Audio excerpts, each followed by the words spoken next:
bus. Like Yeah. Tsarukyan, I think, can trade with Dan Hooker, which I think is why you see this number so astronomical. There's such like a clear path to victory, but even plan B is not scary. Welcome to First Strike, only on VSiN, the sports betting network. Here's your hosts, Dave Ross and Rob Moreno. And welcome to First Strike here on VSiN. I'm your host, Dave Ross. Rob Moreno is going to join us here in just a little bit to get the thoughts from El Modelo, see what plays Rob likes this week. But you see him, Dan Vreeland, the hardest working man in MMA, kind enough to start off this edition of First Strike today. Dan, for all the people out there, give him a follow on X at Gumby Vreeland. You are, I say that with great affinity because you really are. You're all over the MMA spaces, and there's a bunch of different ways that people can access your content. Tell the people where they can find you before we break down this card in Qatar. Yeah, so most of my gambling content is on sportsgamblingpodcast.com. I run the MMA gambling podcast there, and then I write articles about basketball, baseball, MMA, whatever they let me get my hands on. And then all my MMA like media stuff is at Cage Side Press, and the podcast on there is the Top Turtle MMA podcast. And so like pretty much those two spots are the big spots now. We could always do another podcast, just you and I talking about the Dallas Cowboys, but we'll let Yeah, that slide for today and stick to this card overseas. It should be an interesting one. Certainly, we got to get up early on the heels of UFC 322 in Madison Square Garden. Now we're going overseas again. Dan Hooker, the hangman, is going to be in there against Arman Tsarukyan. He's a massive underdog. And for this main event, when you break this down, should Dan Hooker be almost a 4-1 betting underdog in your eyes? I don't know if it should be a 4-1 underdog, but I do get why he's the underdog. And like, if you're asking me for a pick with my gun to my head, I got to pick a winner here. It's obviously Tsarukyan, right? It's like the problem with Hooker is just like, do you think he can thwart off that grappling for as long as he will need to in order to win the fight? And the answer is, I don't think so. Obviously, the reason I think he shouldn't be as big of a dog as he is because he has shown like he can kind of defend a little bit of that grappling in some of the recent fights, right? Like he managed to keep his feet last time out, and like obviously that really paid off well for him, which is, why he's getting this fight right here, right? Like he wouldn't be getting this fight right here if he did not, stuff Matthew's Gamrot a whole bunch of times and like force him to strike with him. But Tsarukyan is a different animal, right? Because with Gamrot, it's like he's going to spam that overhand right. He's going to spam some like big hooks, probably tire himself out in the process. But like at the end of the day, it's like takedown or bust. And with Tsarukyan, it's not takedown or bust. Like Tsarukyan, I think, can trade with Dan Hooker, which I think is why you see this number so astronomical. There's such like a clear path to victory, but even plan B is not scary. So, I like Dan Hooker. He probably shouldn't be this big of an underdog, but if you're asking me if I can get there on a dog play on him, I still think it's kind of throwing money down a well. I think, I go back to last week at Madison Square in the main event with this on Makhachev against JDM, and Jack just couldn't stuff the takedowns as we saw. The over was my strongest play at 3.5 rounds, and that got there. The over in this potential 5-round main event is also at 3.5 rounds. And again, it feels like the similarities are there. Tsarukyan's going to be the guy that tries to control. Yes, he'll look to finish if he gets the opportunity, if he gets Dan hurt. But do you see it playing out similarly where Dan could be defending off his back, potentially for round after round? Or do you think there's more finishing potential here for an underplay of 3.5 rounds? No, I think you're totally in play here. I think Tsarukyan kind of gets unfairly represented as a finisher. Like if we want to go back to all of his recent finishes, right? It's like Beneil Dariush and Joaquim Silva, right? Or I mean, you can go back to Joel Alvarez fight too, but we're talking about that one being almost 4 years ago at this point. Right. So like, it's not like he's going out there and finishing top of the line guys. He didn't finish Charles Oliveira. He didn't finish this guy. Didn't finish that guy. Maybe Hooker's a little bit more easy to finish than somebody like Oliveira, but like I kind of put him in the same kind of rung there, and I do think the over is probably the smart play.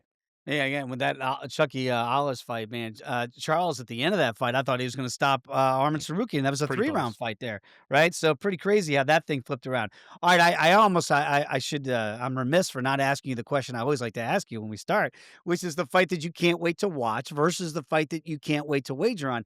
I do love this card top to bottom. We'll get to some of the other plays because you really do a great job, I think, of most people in this MMA space of breaking down the fights that people aren't really technically as interested in as maybe the main event or the main card, and you can find some value there. But what fight are you most intrigued by, and then which one can you not wait to get to the window on? The people's main event here is Jack Hermanson versus Miktebek Oralbai. Because let me tell you something. This fight's insane. Okay, first of all, you got two guys who are experts at grappling. They're both very, very good at grappling. And not only are they both good at grappling, but they both come from wildly different weight classes. We got a 55er versus an 85er meeting in the middle at 70. Should Jack Hermanson be at 170? Probably not. Should Orolbai? I'm still not even convinced he shouldn't be at 155. So, like, this is the weirdest thing we could possibly do. And it's a fun style matchup in the first place. It So, like, is. you have such a weird situation in terms of weight going on, and then you add in the fun stylistic fight. I love that fight. Now, from a perspective of who I'm excited to wager on, I kind of like Denzel Freeman, and I know that this is Really? not a name that a lot of people know on this card. He actually opened right around a buck 50, and he's almost to negative 200 now. So he's starting to Yep. get pretty close to out of the playable range. But he's making his UFC debut as being the LFA heavyweight champ, and it's not like he beat cupcakes to win the LFA champ. You guys all remember Steven Asplund, who went in and put on an absolute clinic on Contender Series. He's going to be making his UFC debut in 2 weeks. He got steamrolled by Denzel Freeman on the regional scene, taken down, beaten up on the mat, rear naked choked. Denzel Freeman is a problem. He's hyper athletic. He's got good high kicks. He's a good wrestler, good submission skills. And so we're going to get him at under negative $2 being as good as he is. Man, dude, I think he's a steal. Let me ask you this on that Freeman fight. That's the first fight of the night, by the way. And Dan, so you're so good at this. Like you got to get up early, people here. I'm trying to look at the time zones because I'm terrible with math. When it comes to 10 a.m. is what I'm seeing here. I believe in the East Coast. So the under in that first fight with Freeman, Denzel being that $2 betting favorite as you mentioned, is under 7.5 minutes, a round and a half, at minus $1.50. With all that finishing potential and the fact that it is going to be his UFC debut, could you look to that at even a smaller price point and say, he's probably gonna get this thing done inside of 5 minutes, but if he doesn't, then you worry if you kind of that adrenaline dump happens and then he could find himself in harm's way. Is there any possibility that the under could be a good value play at 7.5 minutes? I like the under too, but I don't like the under because I'm worried about him gassing out. His opponent actually is a much bigger concern for gassing out. Budzilla, who probably people don't know about from the Polish regional scene either, but the guy has not fought a fight over 2 minutes in his career. However, he's also not fought anybody with a winning record. Okay. I think his best fight is against the guy who's 12-13, so he was traveled, but maybe not necessarily good. So Budzilla is a guy who has fought some people who are really, really, really low level and finished him super fast. I think he's going to find himself in there with a genetic freak and be like, oh, damn, and you're going to see the adrenaline dump on Budzilla's side. So, yes, I do love the under here. And I also just would say, if you like the money line on Freeman, like, even if somebody manages to survive against this guy, he's got the tank to take this deep. Okay, I'm gonna go with the Freeman maybe as a parlay piece at laying the $2, and I'll be back in that under as well. 7.5 minutes and minus $1.50. You mentioned Olabai against the Joker, Jack Hermanson, and right now Mick Debeck here. I'm seeing him as almost swelling up a little bit here, Dan, on a Tuesday as we have this conversation. Minus 240 for Mick Debeck, and come back here on the Joker right now is plus $1.98. That total is sitting at 2.5 rounds. Juice to the over $1.55. Does that get you to oral by possibly by decision, or do you think we're going to get some wild grappling exchanges and somebody could catch the other? You never know on the ground here and maybe get a finish. I gotta say, I'm actually possibly on the money line side of Jack Hermanson here. I'm gonna, and I love Oralby. I Yeah, love him a lot. But who is the? This is a trivia question for you. Who is the last guy to take down Jack Hermanson? to stop Jack No, Hermanson. to take him down, to get him to Oh, the ground at all. I'm going to go with Jailton Almeida. Ca- Kelvin Gastelum, Oh and my Kelvin goodness. Gastelum got him down for 3 seconds and got heel hooked by it. So before that, it was Tialis Leitis, who was the last Oh guy to my take down goodness. Jack Hermanson. So we are talking about people just don't take down Jack Hermanson.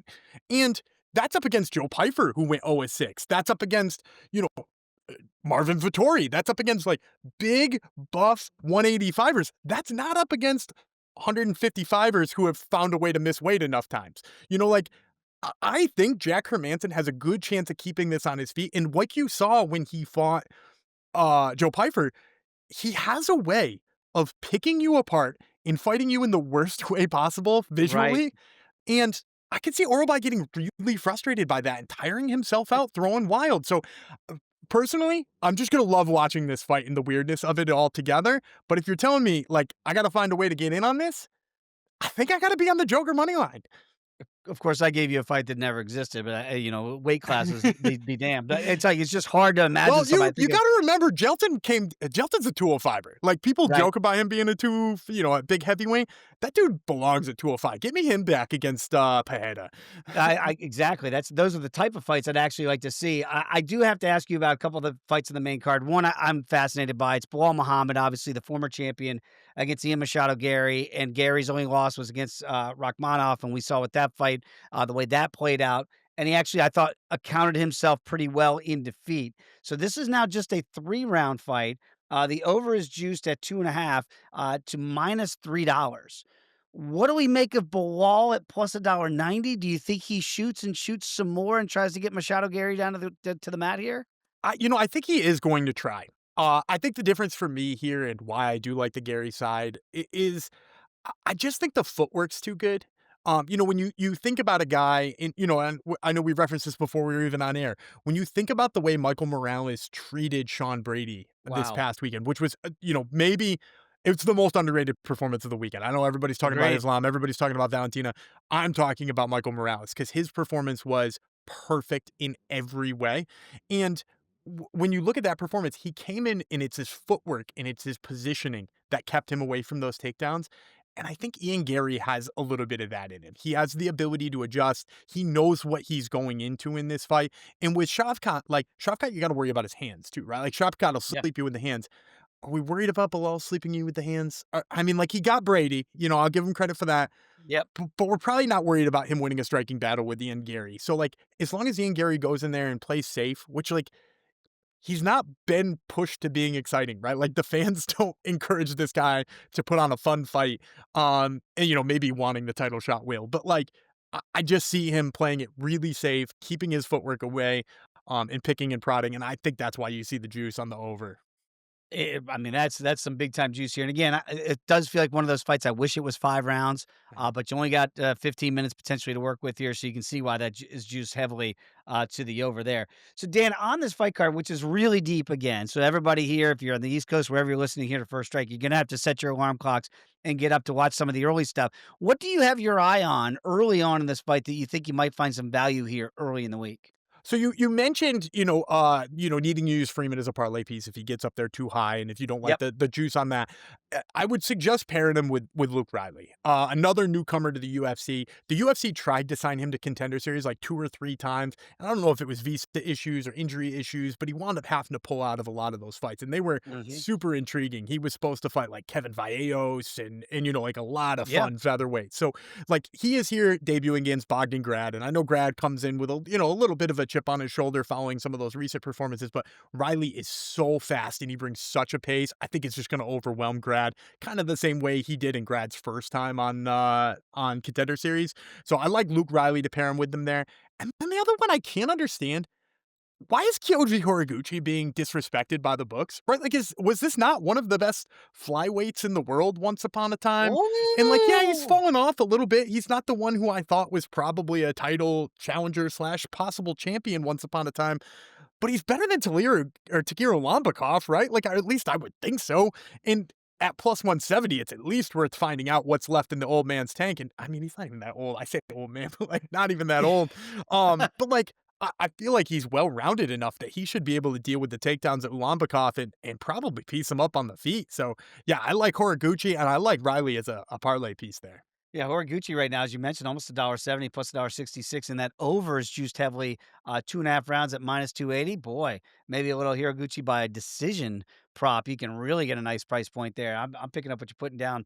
Dan, it's fantastic. Always love catching up with you, man. We always appreciate your time here in VSiN on First Strike. You do a great job. The Sports Gambling Podcast Network, Top Turtle MMA, all of your outlets out there. People, give him a follow at Gumby Vreeland on X. Dan, enjoy the fights, my man. Go Cowboys, and we'll catch up again soon. Thanks, Ash.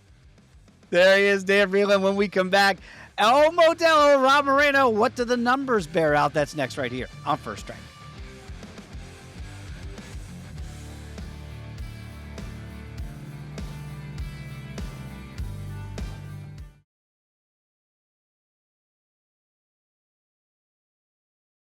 You're tuned in to First Strike, right here on VSiN, the Sports Betting Network. We continue First Strike here. Of course, it's always great to have Rob Moreno, El Modelo, to get your model plays here. Rob, we always tell people, if you're watching the show, you like the show, subscribe to the podcast first and foremost. And also, you should be a VSiN Pro subscriber. If you're not as of yet, great introductory offer right now, $9.99 for your very first month to get in. So you're going to get Rob's picks here. You'll get my picks. You'll get Dan Vreeland's picks. Everybody that we have at the show here on First Strike will kind of get those picks together as the week goes. And if you are a VSiN Pro subscriber, you'll have access to not just the UFC picks, all of our NFL, college hoops, you name it. It's going to be there for you. No better time than the present. $9.99 to start your VSiN Pro subscription today at VSiN.com/subscribe. I always enjoy those conversations when you listen to, say, Dan, like I do. And I know that no matter who our guests are, we always like to pick their brain. We're going to have our thoughts. We're going to have the model projections as well. What do you take from some of those conversations? Because like when I listen to Dan, who we know gets into the weeds and some of these fights that might not be the quote unquote most popular ones on the board, I'd say I take notes, my eyes light up, I go back, do more research, and they normally get me to the window. Absolutely. I mean, Dan, I think I said it as he was signing off when we were wrapping up, but I told him, man, you were the perfect guy for a card like this. Yes. It's a guy, he watches tape. He's got organizations that some people have never heard of that he's watching week in and week out. He's betting those. So 100% it's taking notes. He's always got like this sneaky underdog down in the card that you're like, I don't even know who that guy is, but I'm backing him. I'm backing him with you. So yeah, I mean, come on. He gave us a play on the very first fight of the night, which, you know, what bet, or I guess of the morning, because this is an early the morning morning card. for us. But yeah, no, I love having Dan on for these under the radar fights because there's great fights in there, and it takes a guy for Dan, like Dan, to identify those sometimes.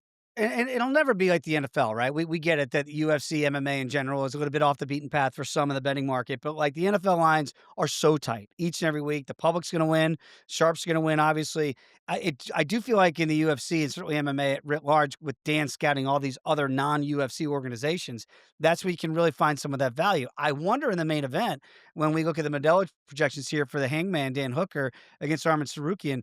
I think Dan and I were both a little bit surprised as how big a favorite Tsarukyan is. And to Dan's point, look, if you maybe just pick a favorite or pick a winner, you would lean to the Tsarukyan side. But the value might not show for the model projections here. And I think that's something that you try to do in the model, show where there's value.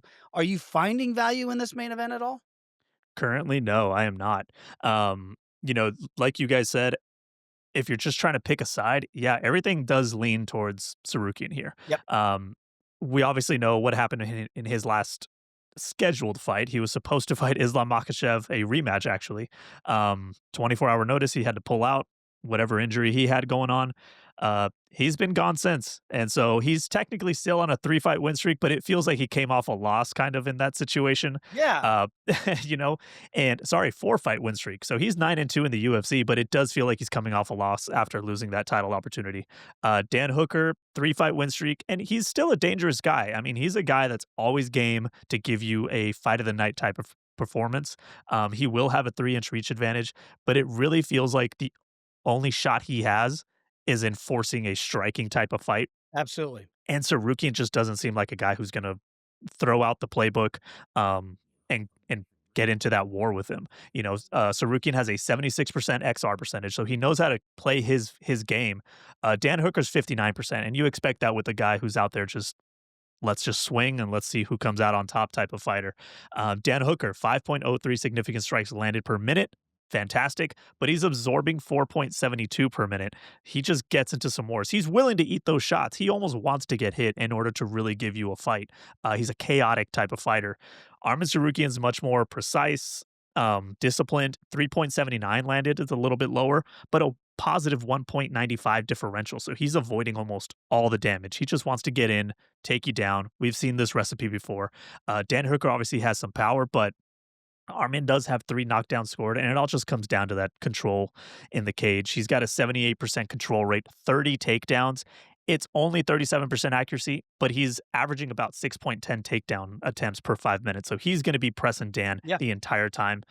The model goes completely towards Arman. It loves Arman, but it finds absolutely no value in that price. I mean, it's ballooned up. He was only minus 510 when I first ran the model this week. He's now minus 535, minus 550, apologize. There's zero value in this. By the way, and I love that you do that to find again. Yes, he should be the favorite. Nobody's disputing that, but we're not finding the value in order to play the fight. And you mentioned it right off the top about the discipline, and we talk about this, you and I, and we've talked about it since the advent of First Strike for 4 or 5 years ago now. Is that the IQ of certain fighters and what they're going to do? Arman looks like he's not going to play Dan Hooker's game. Shout out to our buddy Marcus, who always watches the show here, Marcus Dewan Williams, who tweeted at us and let us know that Bilal Muhammad, let's say for instance, in the co-main event, said, "Yeah, I'm going to take down Ian Machado Gary, but then I'll let him back up so I can beat him at the hands game." Like, why would you do that? So you do have to listen to certain fighters. And back to the main event, Armin's not going to play that game with Dan. He's not going to get into a shootout unless he gets caught and he doesn't have a choice.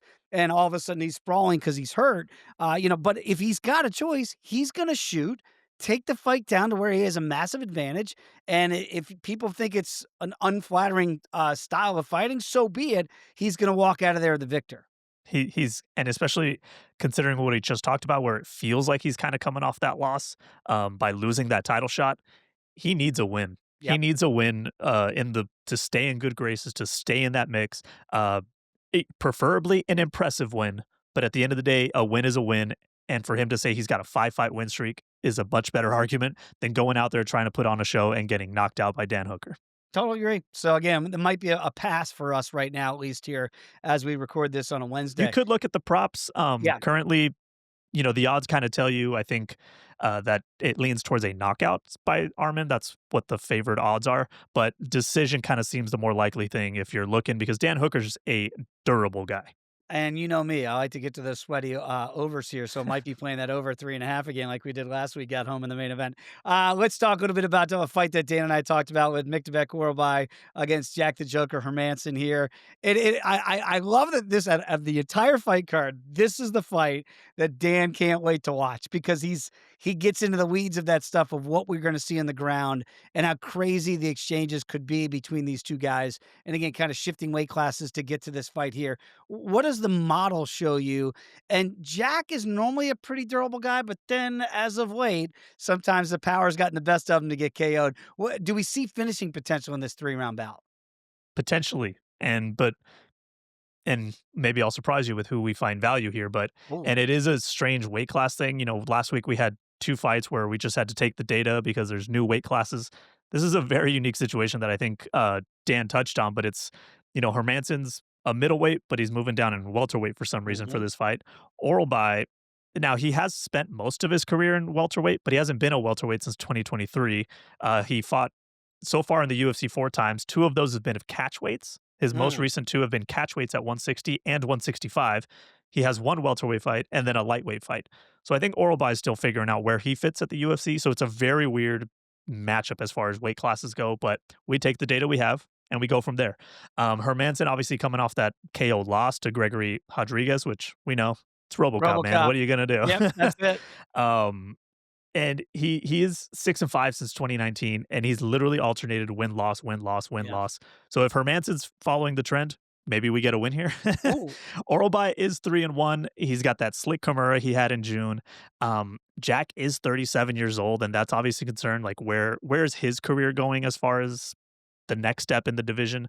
He's entering his 19th UFC fight, but that goes with what I want to bring up is the XR percentage because Hermanson's at 60%, which isn't too low, but it's not that high, but it's also very surprising for a guy who's been in win-loss situation. It means Yeah.